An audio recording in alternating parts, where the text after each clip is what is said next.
Export ചെയ്യാൻ നേരത്ത് പുതുതായിട്ട് എക്സ്പോർട്ട് ഫീൽഡിൽ വരുന്ന ഒരാൾക്കുള്ള ഒരു ചോദ്യമാണ് എക്സ്പോർട്ടിലെ കസ്റ്റംസിൻ്റെ ക്ലിയറൻസ് മുഴുവൻ ഞങ്ങൾ എങ്ങനെ ചെയ്യും എന്നുള്ളത്. അവിടെ നിങ്ങളെ ഹെൽപ്പ് ചെയ്യാൻ വേണ്ടിയിട്ട് കസ്റ്റം ഹൗസ് ഏജൻറ്റ് അല്ലെങ്കിൽ CHA എന്ന് വിളിക്കുന്ന സ്ഥാപനങ്ങളുണ്ട്.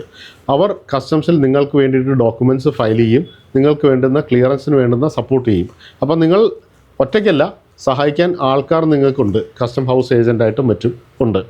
ഇവിടെ ചില ഡോക്യുമെൻറ്റുകൾ നിങ്ങൾ ജനറേറ്റ് ചെയ്യണം, അതായത് നിങ്ങൾ ഇൻവോയ്സ് ജനറേറ്റ് ചെയ്യണം, പാക്കിംഗ് ലിസ്റ്റ് ജനറേറ്റ് ചെയ്യണം. ഇതിനൊക്കെ ചില സെറ്റ് ഫോർമാറ്റ് ഉണ്ട്. ഈ ഫോർമാറ്റിൽ ജനറേറ്റ് ചെയ്തിട്ട് നിങ്ങൾ കസ്റ്റം ഹൗസ് ഏജൻറ്റിന് കൊടുക്കണം.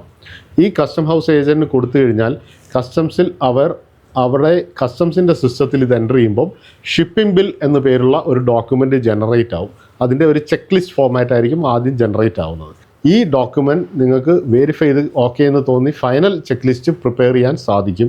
അതും CHA തന്നെ നിങ്ങൾക്ക് വേണ്ടി ചെയ്തു തരും.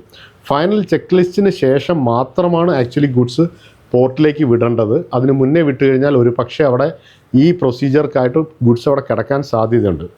എക്സ്പോർട്ടിൽ ഒരു തമ്പ് റൂൾ എന്താണെന്ന് വെച്ച് കഴിഞ്ഞാൽ ഡോക്യുമെൻ്റ് ആണ് ഗുഡ്സിനെ കൊണ്ടുപോകുന്നത് എന്നുള്ളതാണ്. അപ്പോൾ ആദ്യം ഡോക്യുമെൻറ്റ്സ് ആണ് ജനറേറ്റ് ചെയ്യേണ്ടത്, അതിന് ശേഷമാണ് ഗുഡ്സ് പോർട്ടിലേക്ക് വിടുന്നത്. ഇവിടെ വേറൊരു ഓപ്ഷൻ ഉണ്ട്. പോർട്ടിലേക്ക് വിടുന്ന അല്ല, സ്വന്തം ഫാക്ടറിയിൽ വച്ചിട്ടാണ് ഗുഡ്സ് കണ്ടെയ്നർ കയറ്റുന്നതെങ്കിൽ പോർട്ടിൽ പോകാതെ തന്നെ ഫാക്ടറിയിലേക്ക് കണ്ടെയ്നർ കൊണ്ടുവന്ന് അവിടെ വെച്ച് ഗുഡ്സ് കയറ്റാനുള്ള സൗകര്യമുണ്ട്. അതിനെ ഫാക്ടറി സ്റ്റഫിങ് അല്ലെങ്കിൽ ഹൗസ് സ്റ്റഫിങ് എന്നാണ് പറയുന്നത്. ഇവിടെ സ്റ്റഫിങ് എന്നുള്ളൊരു വാക്കിൻ്റെ അർത്ഥം കണ്ടെയ്നറിലേക്ക് ഗുഡ്സ് കയറ്റുക എന്നുള്ളതാണ് ഉദ്ദേശിച്ചിരിക്കുന്നത്. അപ്പോൾ ഇവിടെ ഇൻവോയ്സും പാക്കിംഗ് ലിസ്റ്റും ഷിപ്പിംഗ് ബിൽ ഫൈനൽ ഷിപ്പിംഗ് ബില്ലും ജനറേറ്റ് ആയിക്കഴിഞ്ഞാൽ ഗുഡ്സ് എവിടെയാണോ സ്റ്റഫ് ചെയ്യേണ്ടത്, പോർട്ടെങ്കിൽ പോർട്ട്, അല്ല ഫാക്ടറിയെങ്കിൽ ഫാക്ടറി, അവിടെ വെച്ച് അത് ചെയ്യുന്ന സമയത്ത് ഒരു ഫിസിക്കൽ എക്സാമിനേഷൻ ഉണ്ട്. സ്റ്റഫിങ്ങിന് മുന്നേ തന്നെ ഒരു ഫിസിക്കൽ എക്സാമിനേഷൻ നടത്തി ഗുഡ്സ് ഫിസിക്കൽ എക്സാമിനേഷൻ കഴിഞ്ഞ് കഴിഞ്ഞാൽ കസ്റ്റംസ് ഒരു ലെറ്റ് എക്സ്പോർട്ട് ഓർഡർ എന്ന പേരിൽ ഒരു ഓർഡർ തരും. അതായത് നിങ്ങൾക്ക് ഗുഡ്സ് ഷിപ്പ് ചെയ്തോളാൻ പറഞ്ഞിട്ട്.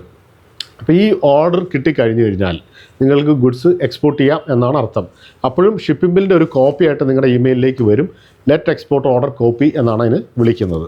ഈ ഷിപ്പിംഗ് ബില്ലിലാണ് നിങ്ങൾക്കുള്ള ഇൻസെൻറ്റീവ്, നിങ്ങൾ ഏത് സ്കീമിലാണ് എക്സ്പോർട്ട് ചെയ്തിരിക്കുന്നത്, ഇങ്ങനെയുള്ള കാര്യങ്ങളെല്ലാം അതിനകത്ത് കാണും.